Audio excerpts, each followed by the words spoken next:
Bonjour et bienvenue dans le tuto pour devenir un Saitama du WPF. Dans cette vidéo, on va voir le control template.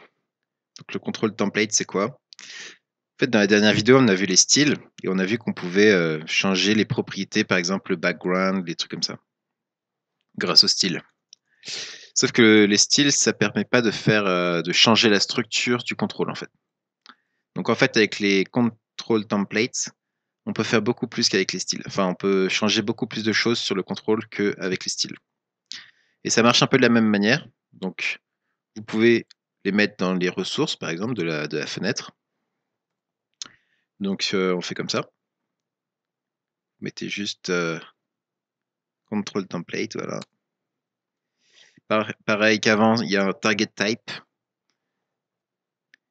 Donc, target type label, par exemple. Hop. Donc là, si vous mettez juste ça, ça va changer le label, quoi. Tous les labels, je veux dire. Et vous devez aussi mettre une key, je crois que c'est obligatoire pour les control templates. Alors que ça l'était pas pour les styles. Bon, du coup, on va mettre title. Allez, on va reprendre title. Title, label, control template. OK. Et du coup, ici, qu'est-ce que vous allez mettre? Bah, vous allez mettre la structure que vous voulez pour le label, en fait. Donc, par exemple, si vous voulez mettre deux labels au lieu d'un, je sais pas, à chaque fois vous voulez mettre un petit truc au-dessus ou j'en sais rien, bah, vous pouvez mettre un stack panel avec deux labels. Comme ça. Donc là, un label, par exemple, avec content titre.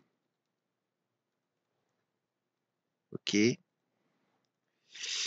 Et un autre label, du coup, qui va contenir. Donc là, par exemple, si on veut que. Parce que là, en fait, ce qu'on va faire, donc, si vous avez compris, on fait comme ça. Et là, on va mettre template. Alors, c'est pas control template, c'est template. Et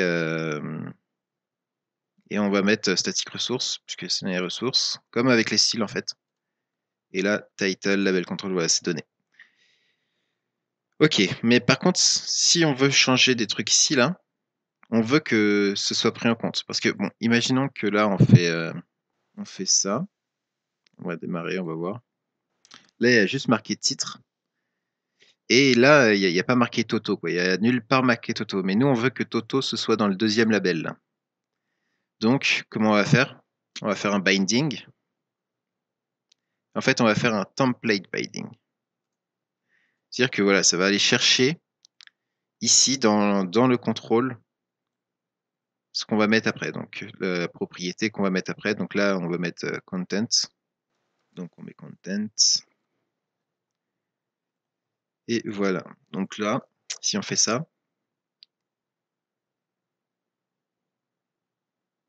titre Toto. Bon là, c'est pas super utile, je trouve, mais il y a des cas où en fait on a besoin de changer la structure du contrôle et c'est dans ces cas-là qu'on utilise le control template. Donc ça, vous pouvez le mettre dans les ressources du stack panel, dans les ressources de l'app.xaml, etc., etc. Et ça marche avec toutes les properties. Par exemple, si je veux mettre background Alice Blue, bah, là, ça va pas être pris en compte. Si je veux que ce soit pris en compte, soit il faut que je le mette au stack panel, ou par exemple, si je veux faire que le titre qui est en background comme ça, bah là, vous avez compris, il faut faire un binding, un template binding, et il faut mettre background là. Donc voilà, ça donne quoi? Ça donne ça. Vous voyez que là, il y a une petite couleur. Bon, je sais pas si on voit très bien. Mettre green, allez. Et là, ça donne ça. Donc par exemple, vous pouvez mettre orientation horizontale et avoir ça. Ok. Bon voilà, c'est vraiment comme le style, donc à part le template binding là qui est un peu plus compliqué, mais sinon c'est comme le style. Donc je vous laisse tester et rendez-vous dans la prochaine vidéo.